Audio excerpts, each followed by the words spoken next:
Madinadagi 2 xonali kvartirangizga xush kelibsiz. Eng qizig'i bu lokatsiya Masjidul Nabaviydan 5 kilometr uzoqligida, Madina xalqaro aeroportidan esa 8 kilometr uzoqligida joylashgan. Aziz do'stlar, Madinadagi proyektlarimizni sizlar uchun muddatli to'lov asosida ham sotib olish imkoniyatini topib qo'ydik.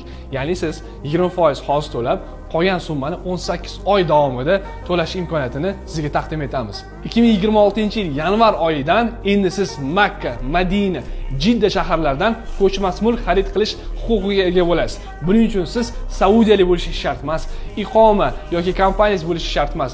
Faqatgina O'zbekiston pasporti bilan ham bu yerda 100% mulkdorlik asosida kvartira xarid qila olasiz. Hozir esa men sizlarga 2 xonali kvartirani obzorini qilib beraman. Kvartiraga kirishimizda shunaqa shinamgina mehmonxona bo'ladi, dam olish va ovqatlanish zonasi. Bu yerda esa ochiq kuxnya. Kuxnyamizning yonida kir yuvish xonasi bo'ladi, ya'ni laundry.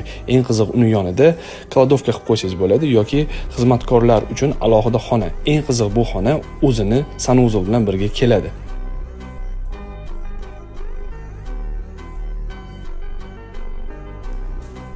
Bu kvartiramizning ikkinchi sanuzel hisoblanadi.